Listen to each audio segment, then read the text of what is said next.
गुरुदेव महाराज की hello hello hello hello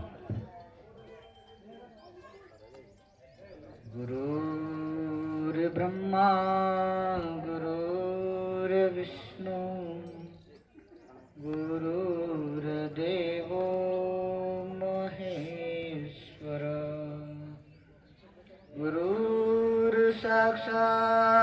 परब्रह्म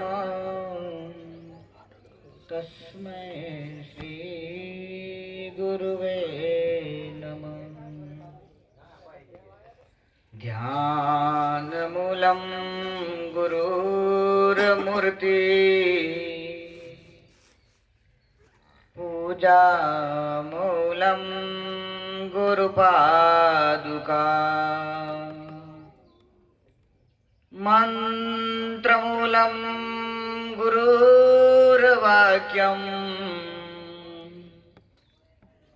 मोक्षमूलं गुरुर्कृपा मोक्षमूलं गुरुर्कृपा। प्रेम से बोले सदगुरुदेव महाराज की, कृष्ण कन्हैया लाल की, रामचंद्र भगवान की, गौ माता की। हृदय सम्राट श्री सद्गुरु महाराज जी तथा अत्र उपस्थित प्रभु प्रेमी सज्जनों, આજે આપણે બધા અહીંયા કમલેશભાઈના આમંત્રણથી એકઠા થયા છીએ। આમંત્રણ ઘણી પ્રકારના હોય, સામાજિક પ્રોગ્રામ હોય, કાર્યક્રમ હોય તો પણ આમંત્રણ હોય, તો એમાં આવવા માટે આપણે માન માંગીએ। પણ જ્યારે કોઈ સંત મહાપુરુષ આવતા હોય અને ખ્યાલ પડે અને એ આમંત્રણ મળે ત્યારે કરોડો કામ મૂકીને પણ આવવું જોઈએ। કેમ કે આપણી સંસ્કૃતિ, આપણો સનાતન ધર્મ એ એવું કહે છે કે જ્યારે મહાપુરુષોના દર્શન થાય, સત્સંગ સાંભળવા મળે તો એના જેવો સફળ સમય કોઈ નથી। કેમ કે આ મનુષ્ય શરીર જે છે એ ઘણું દુર્લભ છે। દુર્લભ એટલે દરેકને ભાગ્યમાં નથી હોતું। સંત મહાપુરુષો એમ કહે છે, આપણા વેદ પુરાણો એમ કહે છે કે 84 લાખ ભોગવ્યા પછી આ સુંદર તન મળે છે। અને મનુષ્ય શરીર મળ્યા પછી પણ જો કોઈ સાધુ મહાપુરુષનો સંગ મળે અને એનો સંગ મળ્યા પછી પણ જો સત્યનો સત્સંગ મળે અને એ સત્સંગ જો આપણા જીવનમાં ઉતરે તો જ મનુષ્ય શરીર સફળ થાય છે। આ મનુષ્ય શરીર માટે દેવતાઓ તરસે છે। જે મનુષ્ય શરીરને આપણે કઈ પણ કિંમત ના સમજીને વ્યસનોમાં, વાતોમાં અને રખડવામાં સમય વિતાવી દઈએ છીએ, એ સમય વળીને પાછો આવવાનો નથી। ગણતરીના શ્વાસો મળ્યા છે આપણાને અને એક શ્વાસની કિંમત તમે 3 લોકની સંપત્તિ આપી દો છતાં પણ તમારા શ્વાસને આપી ના શકે, એટલો અનમોલ છે. જેનું કોઈ મૂલ ના ચૂકવી શકે એવા આ અનમોલ શ્વાસો આપણને પરમાત્મા તરફથી ભેટ આપવામાં આવી છે. જો કોઈ પુત્ર થોડો સમજણો થાય અને એના પિતા એને અમુક મૂડી લઈ અને વેપાર કરવા માટે શહેરમાં મોકલે અને એ પુત્ર જે મૂડી મળી છે એમાં વધારો તો ના કરે, પણ જે મૂળ મૂડી છે એ પણ ખોઈને આવે, ગવાઈને આવે, તો ગામના લોકો જ્યારે પાછો આવશે ત્યારે એને શું કહેશે? શું એના વખાણ કરશે? શું એની મહિમા ગાશે? ના, કે કેવો આ પાક્યો, બાપે તો મૂડી ભેગી કરી અને વેપાર ધંધા માટે આપી અને એ શહેરમાં જઈને ડૂબાડીને આવ્યો. તો પરમાત્મા રૂપી બાપે 84 લાખ ભોગવ્યા પછી આપણને આ મનુષ્ય શરીર રૂપી સુંદર તન આપ્યા પછી શ્વાસો રૂપી મૂડી આપી છે. આ મૂડીનું આપણે શું કમાઈ રહ્યા છીએ? શું જે કમાવું જોતું હતું એ કમાઈ રહ્યા છીએ કે વ્યર્થમાં, નકામા વ્યર્થ જવા દઈ રહ્યા છીએ? કહેવાય છે કે જ્યાં સુધી કોઈ સંત મહાપુરુષનું શરણનું સાધવામાં ના આવે ત્યાં સુધી દરેકના શ્વાસ વ્યર્થ જાય છે. એટલે સંત મહાપુરુષોની મહિમા આપણા વેદો, પુરાણો, ઉપનિષદો અને ઇતિહાસો ગાવે છે. તો સંત તમને એવું શું આપી દે છે? સંતની પાસે એવું શું છે? સંતની કેમ આટલી મહિમા છે? સંતની મહિમા એટલે છે કે સંત તમને તમારી ઓળખાણ કરાવે છે. તમને તમારી ઓળખાણ કરાવે છે. આમ તો તમે આખા ગામના લોકોને જાણો છો. કોઈ કોઈ તો આજુબાજુના લોકોને પણ જાણતા હોય અને જ્યારે એને પૂછવામાં આવે કે શું તું તને ઓળખે? તું કોણ છે? તારું અસલી ઠેકાણું કયું છે? તારી જાત કઈ છે? તો કદાચ તમે વધારે ને વધારે એમ કહેશો કે હું તો ખાનપુરનો છું, મારું નામ જે તે નામ હોય એ નામ છે, હું આ જાતિનો છું.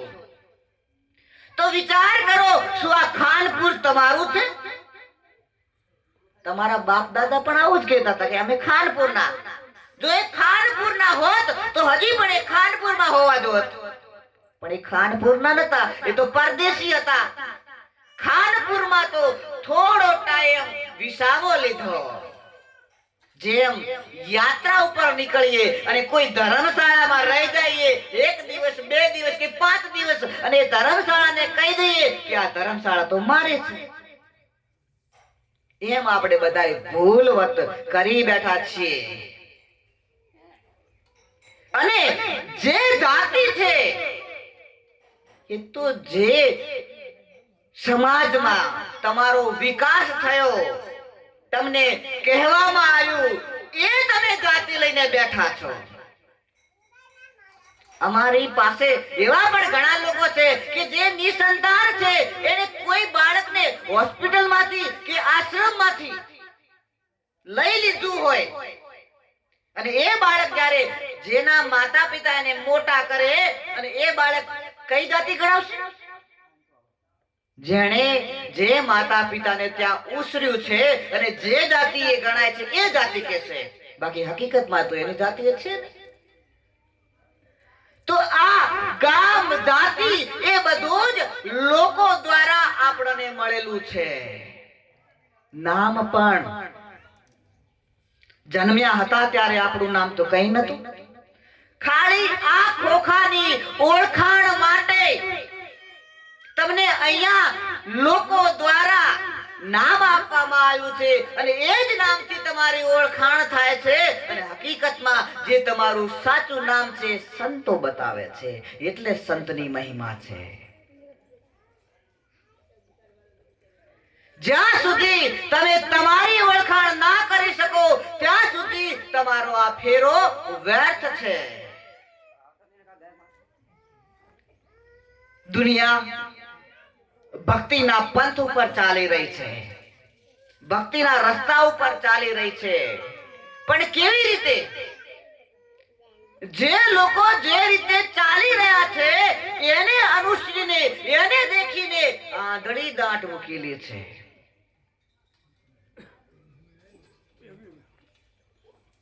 પણ ભક્તિ કોને કહેવાય, ભજન કોને કહેવાય એ આપણાને ખ્યાલ નથી.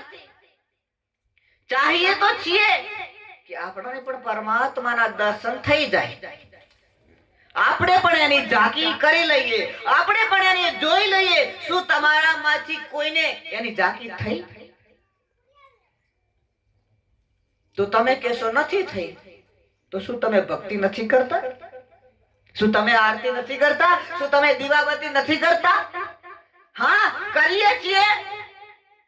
તો કેમ નથી થઈ? કાં તો બે માંથી એક વાત જૂઠી, યા તો પરમાત્માના દર્શન થતા નથી એ વાત જૂઠી, અથવા તો તમે જે ભક્તિ કરી રહ્યા છો એ વાત જૂઠી, અથવા તો તમને રસ્તો બરોબર નથી મળ્યો એટલે તમે હજુ ત્યાં સુધી મુકામ સુધી પહોંચ્યા નથી. એટલે સંતોનું કામ છે તમને તમારો રસ્તો બતાવવાનું, તમને તમારા મુકામ સુધી મૂકવાનું. પણ ભક્તિની શરૂઆત ક્યાંથી થાય? પરમાત્માના દર્શન કેવી રીતે થાય? એની પાસે એને મળવું કેવી રીતે? તો સબરી પણ એ રામના દર્શન કરવા માટે વાટ જોતી હતી. 13 વર્ષની ઉંમરમાં નીકળેલી સબરી વૃદ્ધ થઈ ગઈ, છેલ્લા શ્વાસો બાકી રહ્યા અને ગુરુ મહારાજે એક જ વચન કહ્યું હતું કે સબરી, મારા શ્વાસો ગણતરીના રહ્યા છે, હું તો મારા પરમ ધામમાં જઈશ. તો સબરીએ કહ્યું ગુરુ મહારાજજી આપ વગર હું કેમ રહીશ? ત્યારે ગુરુ મહારાજે કહ્યું કે સબરી, તારે રહેવાનું છે, તને હજુ રામના દર્શન થવાના છે. મારું વચન છે કે તને રામના દર્શન થશે.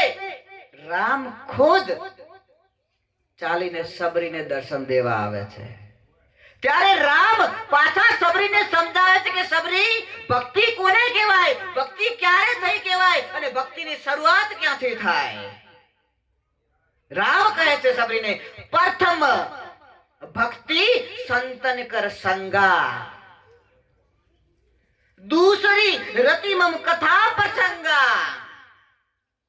પહેલા ભક્તિની શરૂઆત સંતોનો સંગ કરો અને સંતોનો સંગ થયા પછી મારી કથા પ્રસંગ સાંભળો અને એ કથા પ્રસંગ સાંભળશો તો પરમાત્મા પ્રત્યે તમને પ્રીતિ થશે, પ્રેમ થશે અને પ્રેમના વશ તો ભગવાન દોડ્યા આવે છે. એટલે સંત તમને જગાડવા માટે આવે છે. સંતો પોતાનું જ્ઞાન ઉપદેશ વડે તમને ઘરે ઘરે આવીને જગાડે છે કે જાગો, તમે જે કરી રહ્યા છો એના માટે તમે અહીંયા નથી આવ્યા. તમે તો તમારી ઓળખાણ માટે આવ્યા છો. તમે લાંબા પંથથી ચાલી રહ્યા છો. તમારો પંથ ઘણો લાંબો છે અને તમારું મુકામ, તમારું સ્થાન એ પરમાત્મા સુધી પહોંચવું છે. જો સાચો રસ્તો ના મળે, ભેદીઓ ના મળે, ગાઈડ ના મળે, ભૂમિઓ ના મળે તો ભટકવામાં ઘણો સમય વીતી જાય. અમે જ્યારે ખાનપુર આવવા નીકળ્યા તો પૂછતા પૂછતા આવ્યા, હવે કેટલે, હવે કેટલે, હવે કઈ બાજુથી? તો ત્યાં અમને સામે ગાડી આવી અને કહ્યું કે અમારી પાછળ પાછળ ચાલો. તો પછી અમારો સમય જરાય ખરાબ ના થયો.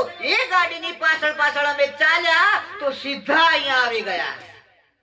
એમ સંત અને સદગુરુ જે પરમાત્માનું ધામ છે ત્યાં પહોંચ્યા હોય છે અને પછી પહોંચ્યા પછી એ ધામને જોયા પછી આપણી વચ્ચે આવે છે અને કહે છે કે અમે જે પંથે ચાલીએ છીએ એ પંથે ચાલો તો તમને તમારું મુકામ મળી જશે.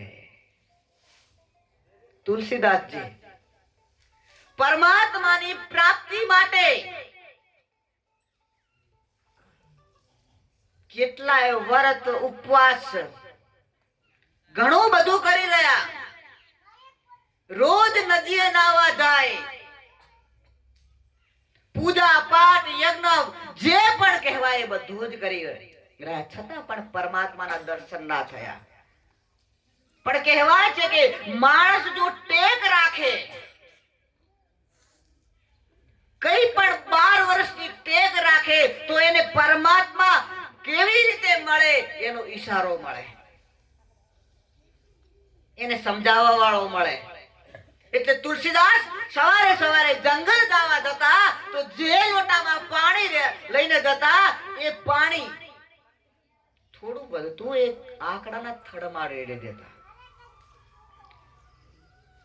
આ ઘટના રોજની 12 વર્ષ ચાલી અને 12 વર્ષ પૂરા થયા એટલે એ આંકડામાં જે ભૂત રહેતું હતું એ પ્રગટ થયું.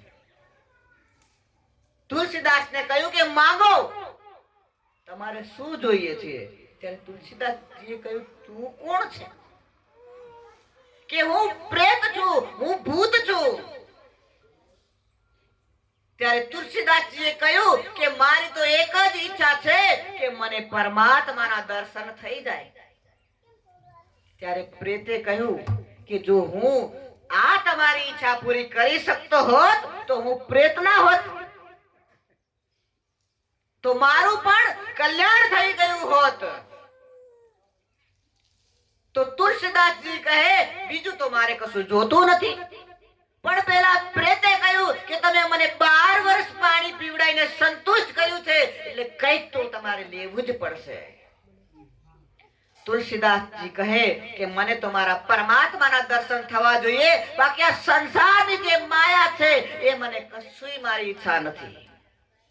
જો તમે કરી શકતા હો, કરાઈ શકતા હો તો મને પરમાત્માના દર્શન કરાવો. ત્યારે પ્રેતે કહ્યું કે હું તો ના કરાઈ શકું, પણ તમને ઈશારો કરું કે એ પરમાત્માના દર્શન તમને કોણ કરાવશે? તો કે ઈશારો કરો કે સંત હનુમાન તમને પરમાત્માના દર્શન કરાવશે. જાઓ એ હનુમાનજીનું પલ્લું પકડી લો અને નજીકના ગામમાં જ કથા પ્રસંગ ચાલી રહ્યો છે. હનુમાનજી રોજ કથા સાંભળવા આવે છે, કારણ કે હનુમાનજી કથાના રસિયા છે. પણ સાંભળો તુલસીદાસ, એ હનુમાન તમને એવા રૂપમાં મળશે કે મેલા ઘેલા કપડા પહેર્યા છે, આખા શરીરે કોઢ નીકળેલો છે અને સૌથી પહેલા આવે છે અને સૌથી પાછળ જાય છે અને એક ખૂણામાં બેઠા છે. તમારે હનુમાનજીનું પલ્લું પકડી લેવાનું. ત્યારે તુલસીદાસ એ ગામમાં જાય છે, જોવે છે તો કથા ચાલી રહી છે અને સૌથી પહેલા હનુમાનજી આવીને બેસી જાય છે એક કોડીનું રૂપ લઈને. કથા પૂરી થઈ, આરતી થઈ અને બધાએ નીકળ્યા ત્યારે હનુમાનજી પાછળથી નીકળે છે. તુલસીદાસજીએ પકડ્યા, હનુમાનજીએ પલ્લું છોડાવી દીધું. મૂકી દે મને, તને કોડ થઈ જશે, તને મારો રોગ વળગી જશે. તુલસીદાસજીએ કહ્યું કે તમારો રોગ તો મારે વળગાડવો જ છે. હનુમાનજી પલ્લું છોડાઈને નીકળી ગયા. બીજા દિવસે જ્યારે હનુમાનજી આવ્યા તો તુલસીદાસજી હનુમાનજીનું પલ્લું પકડીને બેસી ગયા.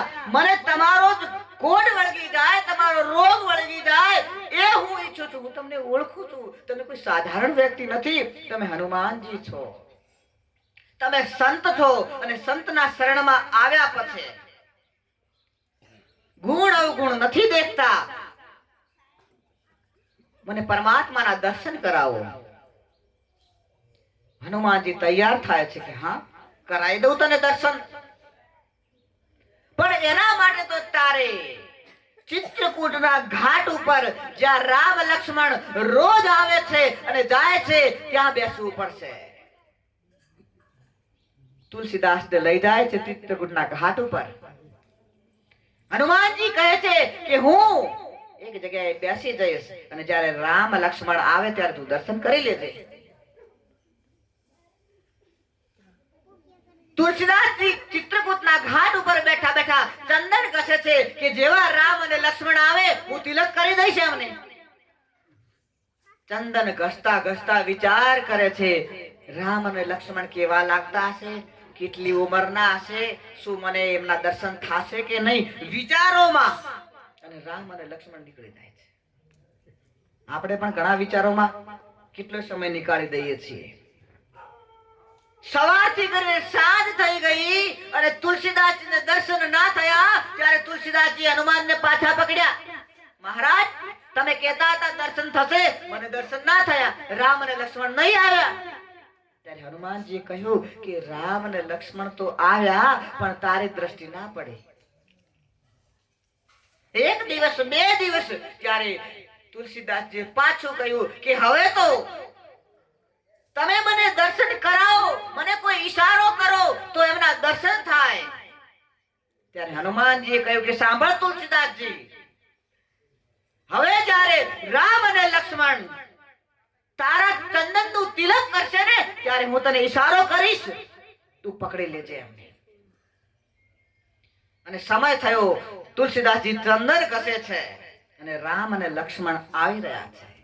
હનુમાનજી એક ઝાડ ઉપર બેઠા છે અને બેઠા બેઠા કહે છે કે ચિત્રકૂટ કે ઘાટ પર ભઈ સંતન કી ભીડ, તુલસીદાસ ચંદન ઘસે અને તિલક કરે રઘુવીર. આવો ઈશારો સંતનો મળ્યો અને તુલસીદાસજી ચરણ પકડી લીધા. તમે જ રામ છો, તમે જ ભગવાન છો, જેવા જ ચરણ પકડે છે અને ભીતર પણ એ રામના દર્શન થાય છે અને તુલસીદાસજીનું જીવન સફળ થાય છે. જ્યાં સુધી રામના દર્શન ના થયા ત્યાં સુધી તુલસીદાસજીનું જીવન પણ સફળ ના થયું તો શું આપણું જીવન સફળ થવાનું? ચાહે તમે આખા સૂર્ય જ્યાંથી ઉદય થાય અને અસ્ત થાય ત્યાંના રાજા બની જાઓ, વિશ્વના રાજા બની જાઓ, સ્વર્ગના રાજા બની જાઓ, વૈકુંઠના બની જાઓ, પણ જ્યાં સુધી તમારી ભીતર એ પ્રગટ ના થાય, જ્યાં સુધી તમારું અને એનું મિલન ના થાય ત્યાં સુધી બધું જ વ્યર્થ છે. આ સંસારની સંપત્તિ પણ છૂટવાની, સ્વર્ગ પણ છૂટવાનું. જ્યાં સુધી તમારું પુણ્ય નહીં મૂડી છે ત્યાં સુધી તમને અહીંયા રાખશે, પછી નીચે પટકી દેશે. તો સ્વર્ગમાં શું કરશો જઈને? અસલી આનંદ તો એ પરમાત્માના રૂપના દર્શન થઈ જાય અને એ ભીતર પ્રગટ થઈ જાય. જ્યારે ચાહીએ ત્યારે એના દર્શન થઈ જાય, જ્યારે ચાહીએ ત્યારે એનાથી વાત થઈ જાય, જ્યારે ચાહીએ ત્યારે એનાથી મેળાપ થઈ જાય. કોઈ એક જગ્યાએ મંદિરમાં જ નહીં, તમે ખેતરમાં કામ કરતા હોય તો પણ, રસોઈ બનાવતા હોય તો પણ, કઈ પણ વેપાર કરતા હો તો પણ એના દર્શન તમે કરી શકો એવું સાધન જો તમને મળી જાય તો. તમે કોઈ એવા સાધનથી તો કેવી રીતે દર્શન થાય? કામ કરતા કરતા કેવી રીતે દર્શન થાય? કામ કરતા કરતા એનું ભજન કેવી રીતે થાય? તો અર્જુનને તો મહાભારતના યુદ્ધમાં થયા હતા. કામ તો ખાલી કરતા હોઈએ તો એટલી, અને યુદ્ધ તો અલગ છે. કઈ બાજુથી બાણ આવશે, કઈ બાજુથી તલવાર આવશે, કઈ બાજુથી તોપ ફૂટશે, છતાં પણ જો એના દર્શન થઈ જતા હોય તો આ સંસારના કામ કરતા કરતા કેમ ના થાય? પણ અર્જુનને ક્યારે થયા? જ્યારે અર્જુને કહ્યું કે હે કૃષ્ણ, હવે હું તમારી શરણાગત છું, હું આપનો શિષ્ય છું, આપ મારા ગુરુ છો, મને ઉપદેશ આપો કે મારે શું કરવું. જેને મારવાના છે તો બધા મારા છે,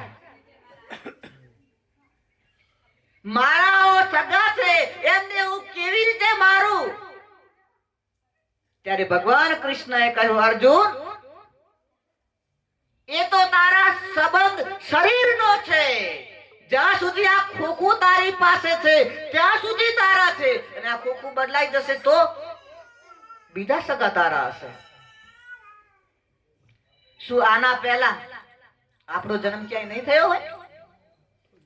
કદાચ મનુષ્યમાં થયો હશે તો અત્યારે આપણે 20 વર્ષના હોઈએ તો આપણે ત્યાં 40 વર્ષનો કે 50 વર્ષનો કોઈ ભાઈ પણ હશે, માં પણ હશે, જ્યાંથી આયા છીએ પહેલા જે ઉંમર હતી ને પૂરી થઈને પાછો જન્મ થયો તો એ પણ આપણા સગા.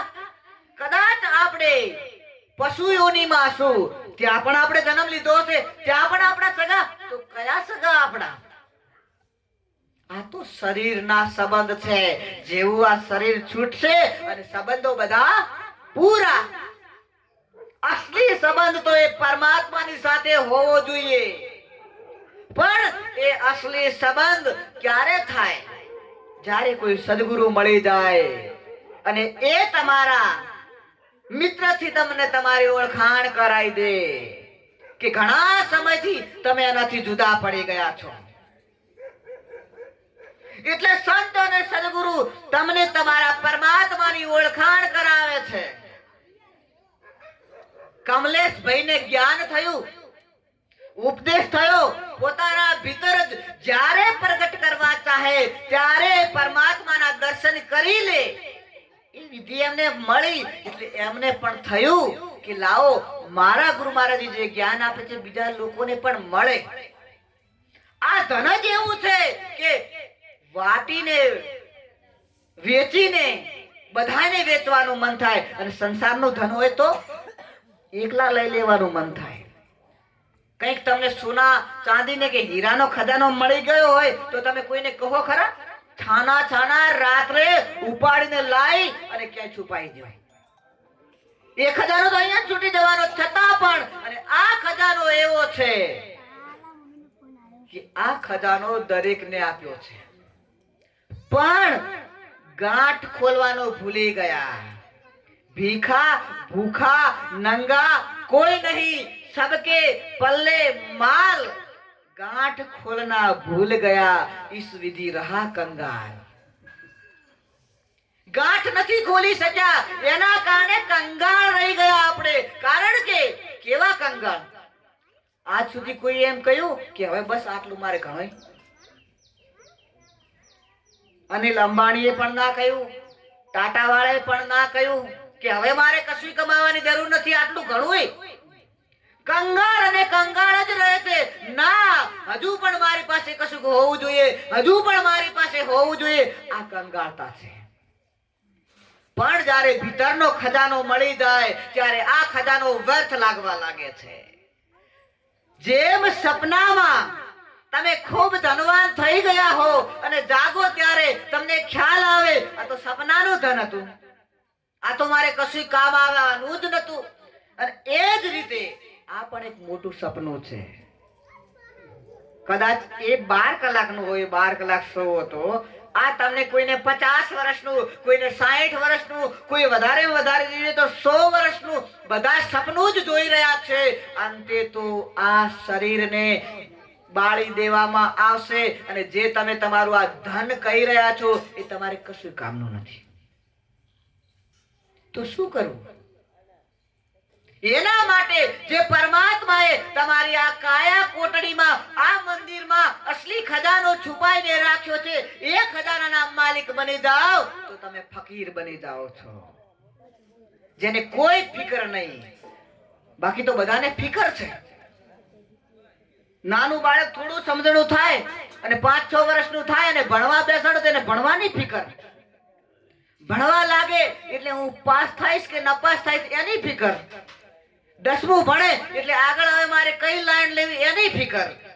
થોડું મોટું થાય એટલે હવે મારે પૈસા કેમ કમાવા એની ફિકર, અને એના પછી લગ્નની ફિકર, પરિવારને કેમ સાચવવો એની ફિકર, પછી બાળકોના લગ્ન કેમ કરવા એની ફિકર. આખી જિંદગી ફિકર ને ફિકર, અને ફિકરમાં ને ફિકરમાં પૂરું થઈ જવાય.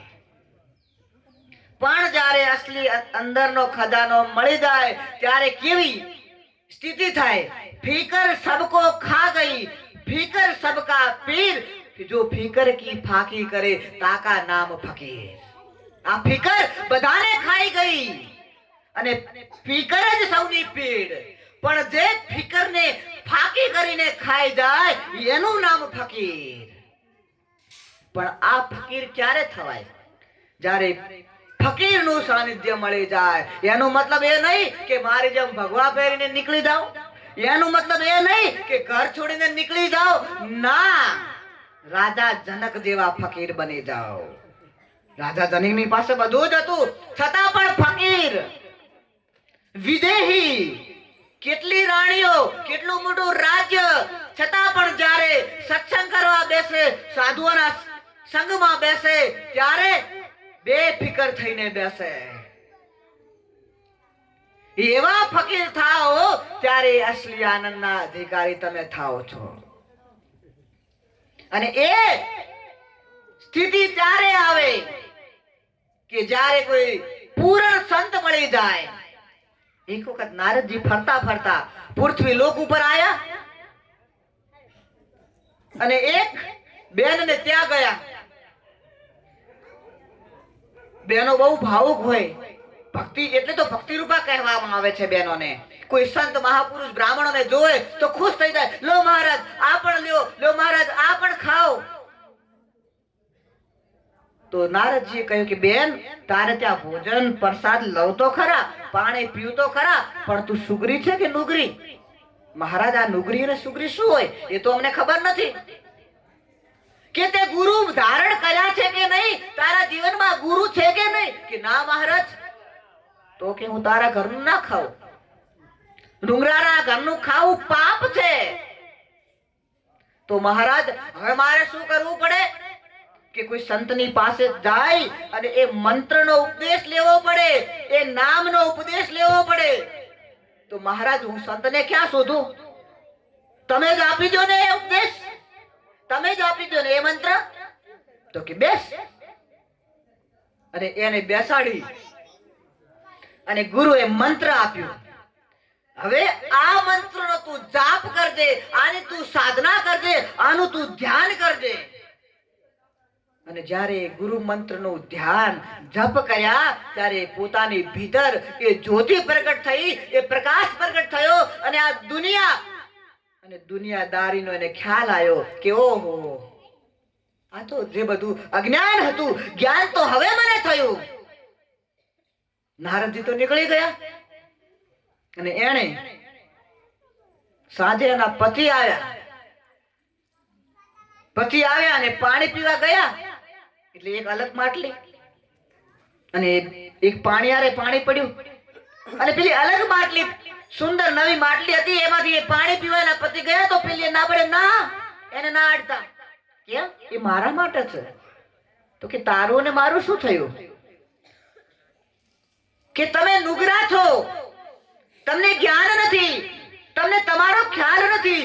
હું ખુદને ઓળખી ગઈ છું, મારા પરમાત્માને મારો મેળાપ થઈ ગયો છે, એટલે તમારું અડેલું હું ના ખાઉં. તમે મારી પાણીને ના અડતા. તો કે આવું ક્યાં સુધી ચાલશે? કે જ્યાં સુધી તમે જ્ઞાન ના લ્યો, જ્યાં સુધી તમે ઉપદેશ ના લ્યો, જ્યાં સુધી તમારા જીવનમાં ગુરુ ધારણ ના થાય ત્યાં સુધી. તો ઠીક છે, જ્યારે હવે તારા ગુરુ આવે તો મને કહેજે કે હું પણ ગુરુ ધારણ કરી લઉં, હું પણ મંત્ર લઈ લઉં, એટલે હું પણ પાક થઈ જાઉં, પવિત્ર થઈ જાઉં. એક દિવસ નારદજી આવે અને નારદજીને કહ્યું, તમે બેસો, મારા પતિને બોલાવું છું અને એમને પણ તમે જ્ઞાન આપી દો. દુકાનથી બોલાવવામાં આવ્યા. દોડ પેલા બ્રાહ્મણ ઘરે આવ્યો અને નારદજીને દૂરથી વંદન કરીને કહ્યું કે મહારાજ, ઉપદેશ લેતા પહેલા હું સ્નાન કરીને આવું નદીએ, પછી ઉપદેશ લઉં. નારદજી કહ્યું કે ભાઈ સંતના દર્શન બહુ દુર્લભ હોય છે, તને સંત દર્શન થઈ ગયા છે, તું હવે ઉપદેશ લઈ લે. ના ના ના કે અને નદીએ જવા નાવા ગયા. નાઈને પાછા આવતા હતા અને વચ્ચે એક સાપ કરડ્યો. સાપ કરડ્યો અને ત્યાં જ એનું મૃત્યુ થઈ ગયું. ગામના લોકોએ સંદેશ આપ્યો, એ બ્રાહ્મણે, તારો બ્રાહ્મણ તો મરી ગયો, એને તો સાપ કરડી ગયો. નારદજી તો બેઠા જ છે ત્યાં. અને એ બ્રાહ્મણી જોર જોરથી રડવા લાગી. નારદજી કહ્યું, અરે તું રડે છે, શાના માટે રડે છે? શું એ બ્રાહ્મણ મરી ગયો એટલે? શું તને જ્ઞાન નથી થયું? શું મરી ગયું છે? જે એનું શરીર છે તો એમ ના એમ છે, લાવવામાં આવ્યું બ્રાહ્મણની સામે. આમાંથી શું ખોવાઈ ગયું? એના કાન એમને એમ છે, એની આંખો એમને એમ છે, એનું શરીર એમને એમ છે, હાથ પગ એમને એમ છે, તો તું શાના માટે રડે છે?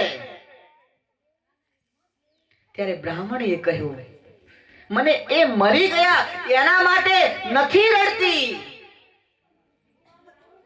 એ તો મને તમે જ્ઞાન આપ્યું એટલે ખ્યાલ આવી ગયો કે આત્મા કોઈ દિવસ મરતો નથી અને આ શરીર કોઈનું કાયમ માટે છે નહીં.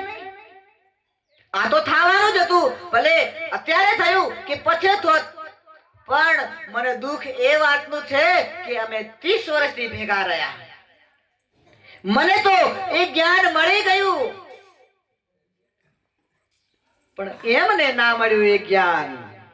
એ જ્ઞાન વગરના ગયા. હવે 184 ભોગવશે, ખબર નહીં તેમને કેટલા અવતારો ધારણ કરવા પડશે. મને એ દુઃખ છે, હું એના માટે રડી રહી છું કે એ નાવા ના ગયા હોત અને આપના સાનિધ્યમાં બેસી અને મંત્ર લઈ લીધું હોત તો એમની અને પરમાત્માનું પણ મિલન થઈ જોત, તો વારે વારે 184 ના ફેરા એમને ના ફરવા પડત. તો આ સંસારમાં આવ્યા પછી વારે વારે 184 ના ફેરા ના ફરવા પડે એના માટે આપણને આ મોક્ષનો દરવાજો મળ્યો છે. આ મનુષ્ય તન મળ્યું છે. આ મનુષ્ય તન ખાલી વિષય ભોગો ભોગવવા માટે નથી, ખાલી સગાવાલાને સાથે આવા ઉઠવા બેસવા માટે નથી, ખાલી સંતાનોને ઉત્પન્ન કરી અને એમને ઉછેરી અને ભણાવવા ગણાવવા માટે નથી, ખાલી ધન સંપત્તિ એકઠી કરવા માટે નથી. આ તન તો એ પરમાત્માની ઝાંખી કરવા માટે છે, એ પરમાત્માને મળવા માટે છે. અને આ જીવનમાં જો એની ઝાંખી ના થઈ તો તમારી પાસે કોઈ એવું લેખિત કાગળ નથી કે હવે ક્યારે તમને એમની ઝાંખી થશે. એટલે સંતો કહે છે, જાગો રે જીન જાગના, અબ જાગન કી બાર, ફિર ક્યા જાગો નાનકા, જબ છો પાવ પસાર. સંત વારે વારે કહે છે, જાગી જાઓ, હવે જ જાગવાની વારી છે. પછી શું જાગશો? જ્યારે પાવ પસાડીને સૂઈ જશો. પછી કોઈ આમ ઠેલશે તો એમ જશો, આમ કરશે તો એમ થશો. હજુ જાગવા જેવું તમારી ભીતર એ પરમાત્માનું નામ રૂપી કવરેજ, એ ઝરણું આવી રહ્યું છે. એના કારણે તમારા બધા સંબંધો છે. અને આ સંબંધો જ્યાં સુધી આ શ્વાસ છે ત્યાં સુધી જ છે. આ શ્વાસને, આ જીવને શ્વાસ તણી સગાઈ. જ્યાં સુધી આ શ્વાસ છે ત્યાં સુધી બધાની સાથે સગાઈ છે. ભાઈને, બેન, માતા, પિતા, બધા જ સંબંધો આ શ્વાસના છે. અને જેવો જ આ શ્વાસ નીકળી જશે અને અહીંથી સંબંધો તમારા પૂરા થઈ જશે. આ મનુષ્ય તન તમને અસલી સંબંધ બનાવવા માટે આપ્યું છે અને એ અસલી સંબંધ પરમાત્માની સાથે છે. આ સંસારમાં જે પણ કામ કરવાના હોય કરી લો, છતાં પણ તમને સંતુષ્ટિ, શાંતિ નહીં મળે. જ્યાં સુધી તમે એ પરમાત્માની સાથે મેળાપ ના થાય ત્યાં સુધી આ સંસારના બધા જ સુખો વ્યર્થ છે. આ સંસાર સુખ ઉપજાવે છે, આ તો પડછાયો છે, આ તો સુખ છે નહીં, ખાલી ભાસે છે. અને આપણે આ ભાસતા સુખની પાછળ દોડી રહ્યા છે. જેમ હિરણે ઉનાળાને તડકો પડતો હોય અને એકદમ રણ હોય અને એ રણમાં હિરણ પાણીની ઈચ્છાથી દોડે છે, દૂર નજર કરે તો એને પાણી પડ્યું હોય એવું લાગે, અને એ હિરણ પાણીની ઈચ્છાથી દોડ્યા કરે અને દોડતા દોડતા એક વખત એનો શ્વાસ નીકળી જાય છે. એમ આપણે પણ હિરણની જેમ આ સંસારમાં સુખની ઈચ્છાથી દોડી રહ્યા છીએ. કદાચ નોકરી કરશું એમાં સુખ મળી જશે, કદાચ વધારે પૈસા વાળો થઈ જવું એમાં સુખ મળી જશે, કદાચ 2 માળનું મકાન બનાવી લઉં એમાં સુખ મળી જશે, કદાચ ગાડી ખરીદી લઉં એમાં સુખ મળી જશે, કદાચ 10 વીઘા વધારે જમીન ખરીદી અને બોર બનાવી લઉં એમાં સુખ મળી જશે. કોઈને નથી મળ્યું. કારણ કે આ સંસારમાં સુખ જેવી વસ્તુ છે જ નહીં. સંતોએ તો આને દુઃખોની દુકાન કહી છે. અને દુઃખોની દુકાનમાં દુઃખ જ મળવાના. સોના ચાંદીની દુકાનમાં સોના ચાંદી મળવાનું, ડુંગળી બટાકાના શાકભાજીની દુકાનમાં શાકભાજી મળવાનું અને અનાજની દુકાનમાં અનાજ મળવાનું. એમ આ સંસારે દુઃખોની દુકાન છે. તમે ચાહે જે બાજુ જાઓ, જે રસ્તે જાઓ, તમને દુઃખ જ મળવાનું. એટલે કબીરે કહ્યું, કબીર જબ સે હમ જન્મા કબૂ ન પાયા સુખ, ડાળી ડાળી મેં ફિરા અને પત્તે પત્તે દુઃખ. હે કબીર એમ કહે છે સંતોને કે જ્યારથી હું જન્મ્યો ત્યારથી મેં તો સુખ જેવું કશું જોયું જ નથી. હું તો ડાળીએ ડાળીએ દુઃખને જોતો હતો, પણ આ તો ઝાડના જેટલા પત્તા છે, પત્તે પત્તે દુઃખ છે. એટલે કબીરે પોતાની ભીતર બેસી અને એ સુખ પ્રાપ્ત કર્યું. અને ત્યારે એ સુખ કબીરને મળ્યું એટલે કબીરે વિચાર કર્યો કે મને જે સુખ મળ્યું છે એ મારા આજુબાજુના લોકોને મળવું જોઈએ, મારા પરિવારને મળવું જોઈએ. અને કબીરે પણ પોતાની પત્નીને, પોતાના 2 સંતાનોને, આજુબાજુ જે લોકો બેસતા હતા એમને પણ એ સુખની વાત કરી. અને જોયું કે મારા સંતાનોને એ અનુભવ થયો કે નહીં. શું હજુ એ સંસાર તરફ છે કે એ પરમાત્મા તરફ છે? એટલે એક દિવસ કબીર એમની પત્ની લોહી અનાજ દળતી હતી અને અનાજ દળતા દળતા કબીરજી જોવે છે અને કહેવા લાગ્યા, કબીરજી ચાલતી ઘંટીને દેખીને, ચલતી चक्की देख के दिया कबीरा रोए, 2 पाटल के बीच में साबुत बचा ना कोई. કબીરદાસજી એમ કહે છે કે આ ચક્કી ચાલી રહી છે અને એમાં અનાજ ઓરાઈ રહ્યું છે. 2 પાટોની વચ્ચે એક પણ અનાજનો દાણો સાજો સાબુત બચતો જ નથી. એમ સંસાર રૂપી ચક્કીમાં રાત અને દિવસ રૂપી 2 પાટણોની વચ્ચે દરેક જીવ પીસાઈ રહ્યો છે અને કોઈ સાબુત બચતો નથી. ત્યારે કમાલ કબીરનો દીકરો આવે છે અને કબીરને રોતા જોયા ને હસવા લાગ્યો અને કહેવા લાગ્યો, કમાલ કે ચલતી चक्की देख के दिया कमाल ठिठाए, किले से लागा रहे ताको काल ना खाए. હે પિતાજી, આ ચક્કી દેખી, ચાલતી ચક્કી દેખીને રોવાનું શું હોય? આ તો નિયમ છે, ચાલ્યા કરે. પણ જે ચક્કીને વચ્ચે કિલો આવતો, જે બને ધરી આવતી, બને જે 2 પાટા છે એને ફેરવવા વાળી, એની આજુબાજુ જે બાજરો ઘઉં ચોટી જાય એને ચક્કી પીસી શકતી નથી, એ સાબુત બચી જાય છે.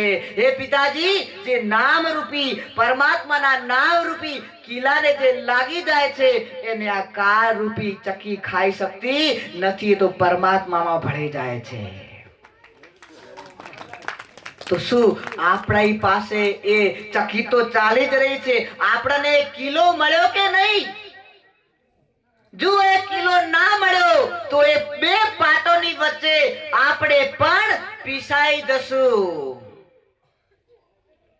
ગમે ત્યારે આપણો પણ વારો આવી શકે છે અને એ વારો આવે એના પહેલા એ કિલ્લાને પકડી લો એટલે સંતો જગાડે છે કે તમે તમારો રસ્તો પકડી લ્યો. તમારું મુકામ તો દૂર છે. અહીં તો તમે પરદેશી છો. અહીંયા કાયમ માટે કોઈ નથી રહ્યું અને રહેવાનું પણ નથી. પણ એના પહેલા કોઈ સંતનું શરણ પકડી અને એ પરમાત્મા સુધી પહોંચી જાઓ. કારણ કે અસલી પિતા જ્યાં સુધી ના મળે બાળકને, અસલી માતા પિતા બાળકને ના મળે ત્યાં સુધી બાળક રડ્યા કરે છે. ભલે કાકી હોય, કાકા હોય, દાદી હોય, દાદા હોય, બધા એને ચૂપ રાખે, પણ જ્યાં સુધી એના મમ્મી પપ્પા એને ના મળે ત્યાં સુધી રોયા કરે છે. એમ આ સંસારમાં આપણે આયા પછી ભૂલા પડી ગયા આ માયા જાળમાં, આ જંગલમાં, અને આપણા અસલી માતા પિતા આપણાથી ખોવાઈ ગયા છે અને આપણે હરેક જગ્યાએ એને શોધી રહ્યા છીએ. એટલે એ માતા પિતાની ખોજમાં આપણે છીએ અને નવી નવી રીતો અપનાવી રહ્યા છીએ કે શાનાથી સુખ મળે, શાનાથી સુખ મળે. પણ જ્યાં સુધી એ ભીતરનું ભેરું ના મળે, એ અસલી માતા પિતા ના મળે, એમ જેમ બાળક રડ્યા કરે છે એમ આપણે આખી જિંદગી રડ્યા જ કરીએ છીએ. પણ જ્યારે અસલી માતા પિતા મળી જાય ત્યારે એ બાળક એના ખોળામાં બેસી અને પોતાને સુરક્ષિત સમજે છે. સામે વાઘ આવી જાય પણ નાનું બાળક એની માના ખોળામાં હોય તો એ વાઘથી ડરતું નથી, એ અંધારાથી ડરે નહીં. કેમ? એને ભય નથી, હું મારી માતાના ખોળામાં છું.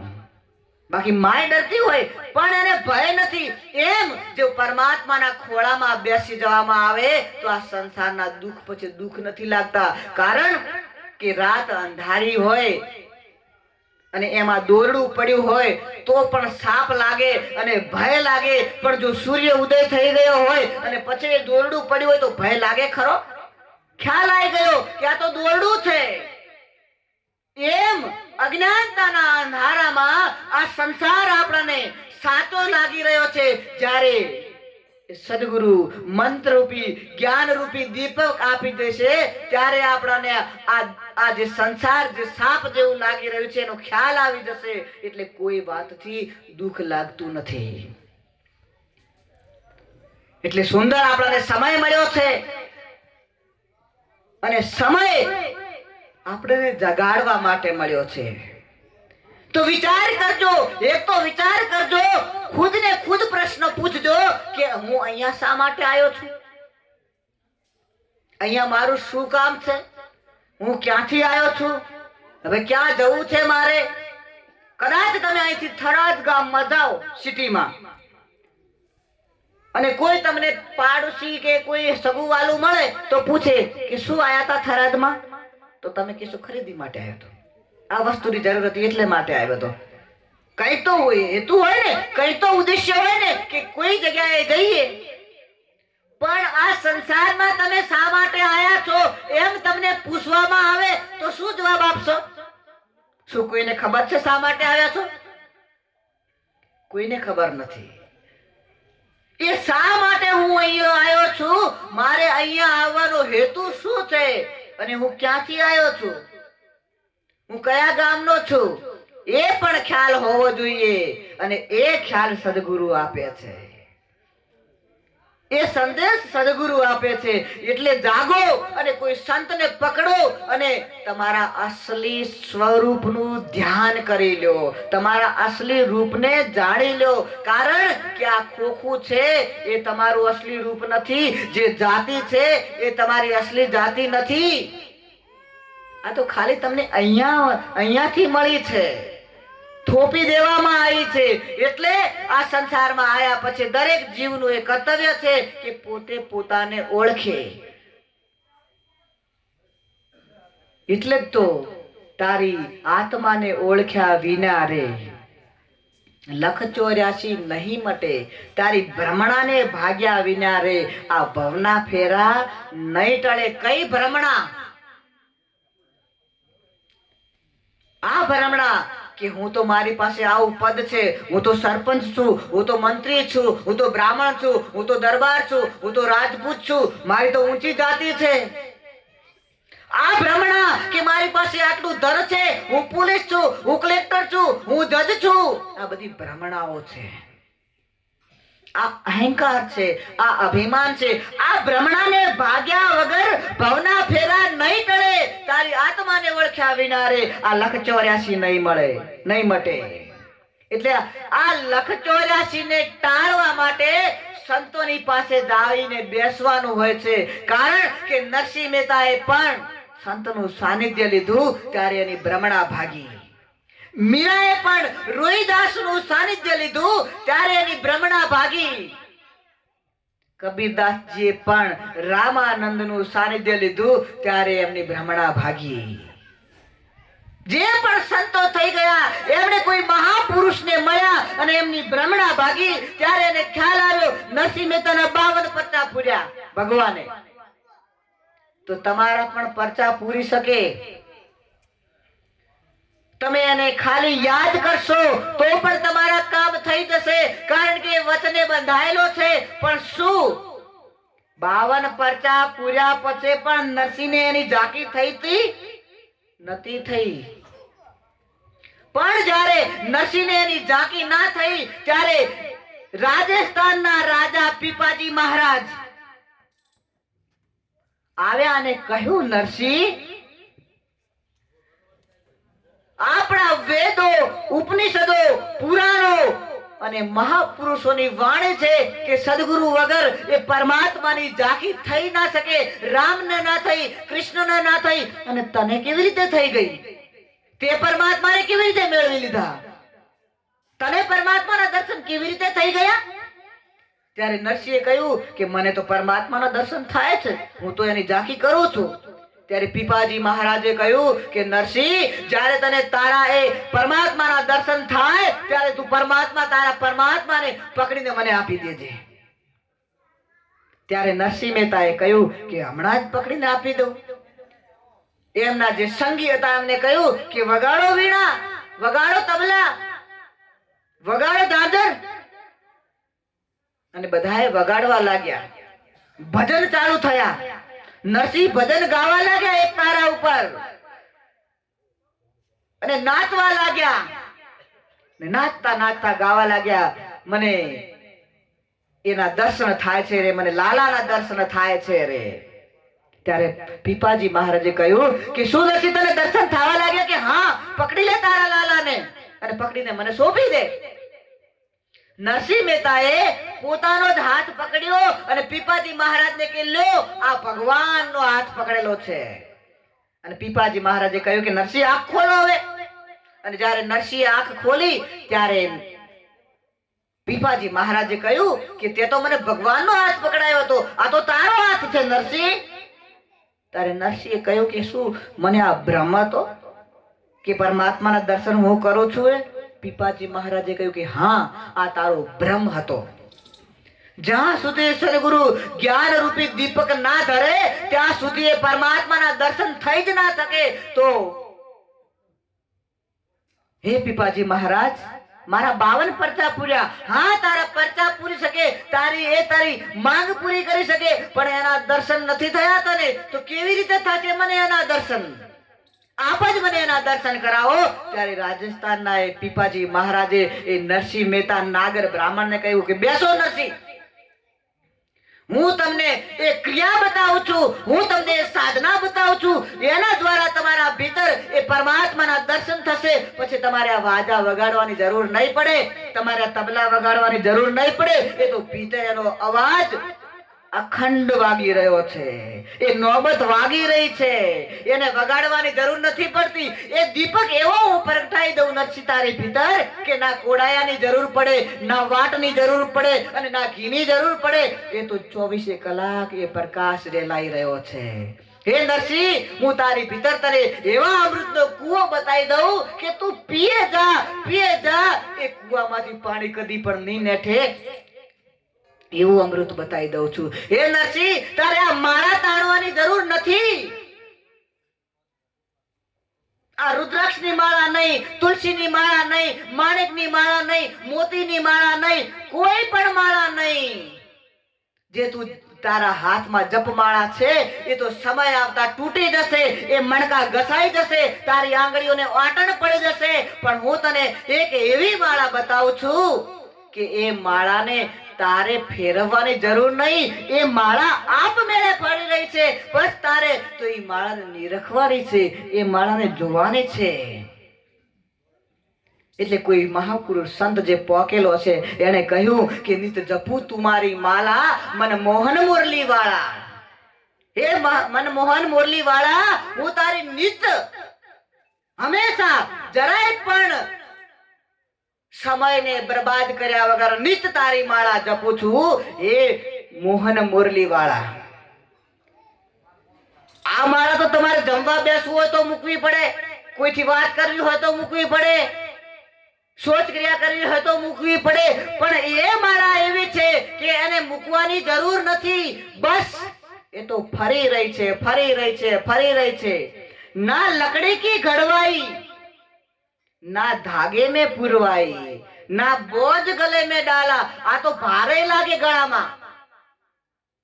આ રુદ્રાક્ષની માળા પરોવી પડે, પણ એ સંત કહે છે કે ના લકડી કી ઘડવાઈ, ના धागे में पुरवाई, એટલે કે કોઈ દોરાની જરૂર નથી અને ગળામાં પણ નાખવાની જરૂર નથી. નિત જપું તુમારી માલા મનમોહન મુરલી વાલા. एक पल को हटकर ना जावे, देखूं तो नजर ना आवे, गोरी है કે કાલા મનમોહન મુરલી માળા. એ એક પલ પણ તારાથી હટતી નથી, દૂર નથી જાતી. પણ આ આંખોથી તું દેખવાનો પ્રયત્ન કરે તો એ માળા નજર પણ આવતી નથી કે એનો કેવો કલર છે. जब देखो फिरती पाती, देखो तो नजर ना आती, नहीं पड़त हाथ में थाला मनमोहन मुरली वाला. જ્યારે દેખું ત્યારે ફરે છે, નજર પણ આવતી નથી અને હાથમાં એને ફેરવવાથી છાલા પણ નથી પડતા. હે નરસિંહ, તને એવી માળા બતાવું. ત્યારે નરસિંહને ઉત્કૃષ્ટતા જાગી. ઓહો, આવી માળા તો મેં જોઈ જ નથી. મારી માળાઓ તો કેટલી તૂટી ગઈ. એને સંભાળીને રાખવી પડે છે, એને ક્યાંય મુકાઈ ના જાય. પણ આ માળા તો એવી છે કે એ તમારી ખબર રાખી રહી છે. ત્યારે નરસિંહને બેસાડીને એ માળા બતાવવામાં આવે છે, એ નાદ સંભળાવવામાં આવે છે, એ જ્યોતિ બતાવવામાં આવે છે, એ અમૃત પીવડાવવામાં આવે છે. ત્યારે નરસિંહ પછી ખુશ થઈ જાય છે. ત્યારે પછી નરસિંહ અસલી આનંદમાં આવે છે. ત્યારે નરસિંહ નાચવા લાગે છે. પછી ગાવે છે, मंदिर मंदिर मूर्त दे तेरी, फिर भी न देखी सूरत तेरी, युग बीते ना आई मिलन की पूर्णमासी रे, दर्शन दो घनश्यामनाथ मेरी अखियां प्यासी रे. हरेक मंदिर में तारी मूर्त देखी पण तारी सूरत ना देखी.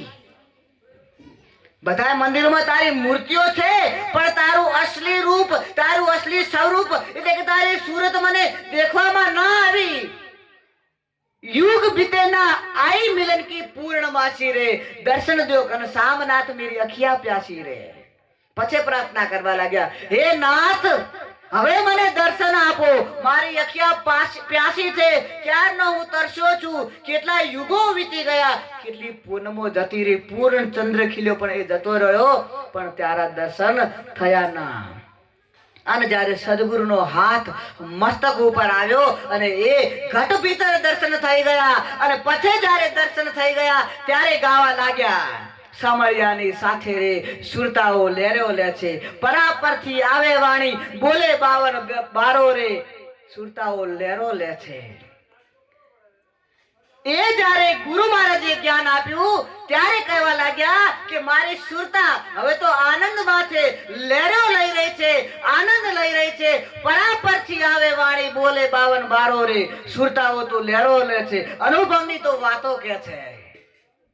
જ્યારે આ જ્ઞાનનો અનુભવ થાય, જે નરસિંહને થયો, મીરાને થયો, કબીરને થયો, રોહિદાસને થયો અને નાનક દેવજીને થયો, વાલિયા લૂંટારાને થયો, અંગુલીમાલ ડાકુને થયો, ભગવાન બુદ્ધને થયો, જેસલ જાડેજાને થયો, પાપીમાં પાપી જેસલ જાડેજો. આપણે તો એટલા પાપ નહીં કર્યા હોય તો શું આપણને દર્શન થયા?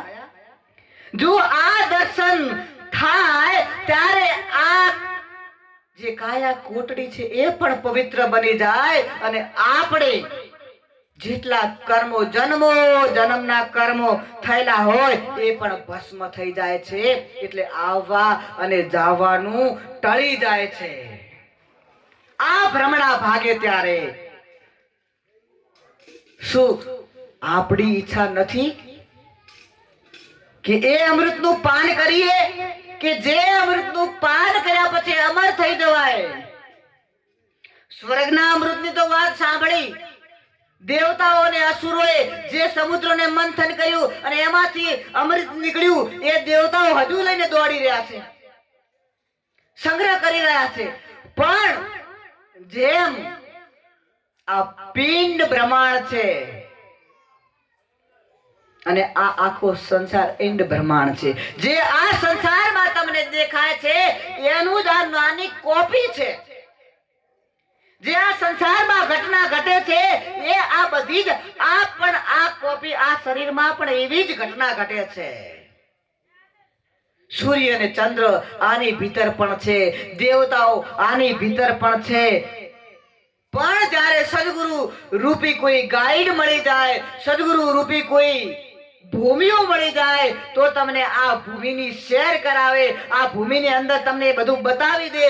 ત્યાં સુધી તો બારે ભટકવું પડે છે અને બારે ભટક્યાથી કઈ મળતું નથી. એટલે સંતો કહે છે કે દોડ શકે તો દોડ લે, જબ તક તેરી દોડ દોડા થાકા, ધોકા મીટ્યા વસ્તુ ઠોર કી ઠોર.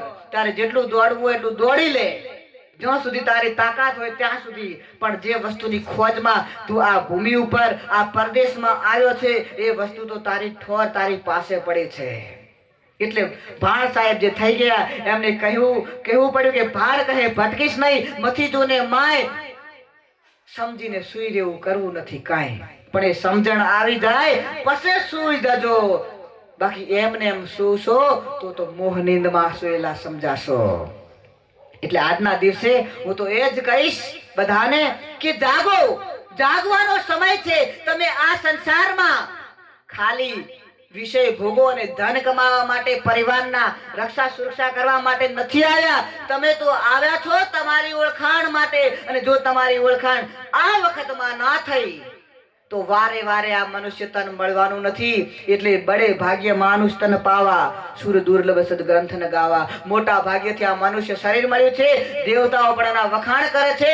વારે વારે આ પ્રાપ્ત ન થાય એવું વેદ પુરાણો અને ઉપનિષદો કહે છે. અને જ્યારે આ કિંમતી અમૂલ્ય ખજાનો તમને મળી ગયો છે તો જાગો અને એ ખજાના તરફ નિહારી અને તમે પણ ધનવાન થઈ અને આ મનુષ્ય શરીર જે મળ્યું છે, મોક્ષનો દરવાજો મળ્યો છે, એને સફળ કરો. બસ એ હરિઓમ તસ્ય પ્રેમથી બોલે સદગુરુદેવ મહારાજ કી જય.